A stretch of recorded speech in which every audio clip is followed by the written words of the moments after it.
Good morning, everyone.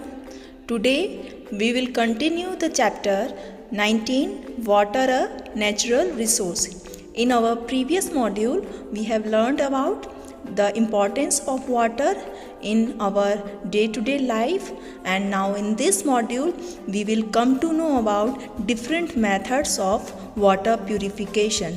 So let's proceed to discuss them all. Water purification.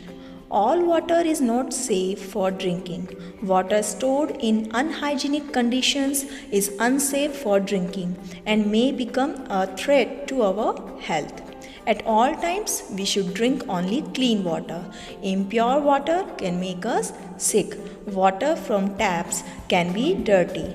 Thus, water used for drinking and cooking needs to be purified. We can do it in this following method.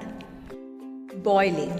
Water must be boiled for at least 10 minutes to kill the microorganisms present in it. Boiled water should be stored in clean and covered bottles. Boiling is one of the easiest and safest methods of water purification. Now we will talk about sedimentation. Impure water is taken in a container and allowed to remain for something without disturbance. The impurities settle down at the bottom of the container. Sedimentation is not a complete purification process as the water can still be impure. Decantation. Once the sedimentation process is complete, the water is poured out very gently without disturbing the sediments at the bottom. This is known as decantation. But children, decantation does not ensure that the water is pure or fit for drinking. Next is filtration. In this process, water is passed through a filter paper. Then the impurities are left behind on the filter paper and clean water is collected below. In modern kitchens, RO and UV water purifiers are commonly used for filtering water and make it safe for drinking. Chlorination. Certain chemicals such as chlorine, when added to water, kill germs and make the water pure. This process is known as chlorination. Commonly, chlorination is a way of processing water in swimming pools and water parks to make it free for germs. So children, all these are different methods of water purification. Water pollution. We know that most of the water we have on earth is not fit for human use. Just 1% is, so we have to conserve it and prevent any form of water pollution. Pollution refers to harming the environment we live in. So, when we indulge in any of the actions mentioned below, we are polluting water. First one is bathing and washing clothes with soap or detergent in water sources. Second is disposing sewage from homes without treating it. Third, bathing cattle in water bodies. Fourth, throwing factory waste and chemical into rivers and other water sources.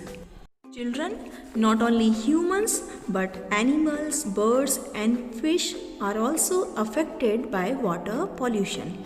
It is highly important to prevent water pollution. We must spread awareness about the ill effects of water pollution so that people stop polluting water. Waterborne diseases. Use of polluted water can cause severe waterborne diseases. Waterborne diseases are infectious diseases that spread through contaminated water, although these diseases are spread either directly or indirectly through flies or dirty water. And water is the main cause of these diseases. Hence, they are termed as waterborne. Waterborne diseases are caused by a variety of microorganisms which lead to major illness like cholera, typhoid, bacterial infections, etc. Viral infections such as hepatitis or jaundice in their worst forms may even turn out to be life threatening. We must ensure that the water we drink is safe and pure. Water management. Now children, let's discuss about some points to save water. First one, turn off the tap when not in use. Store water in clean containers and cover with lids. Do not waste water.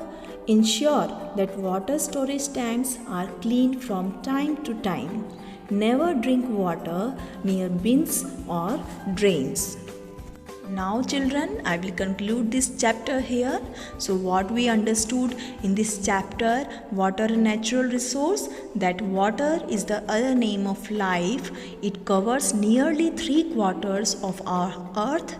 We must constantly source, preserve, save and purify water for our daily use as our living revolves around it. And the most important thing is water is very precious and we must save it. Simple habits such as closing tap when not in use help in saving water. So that's all for today. Thank you everyone.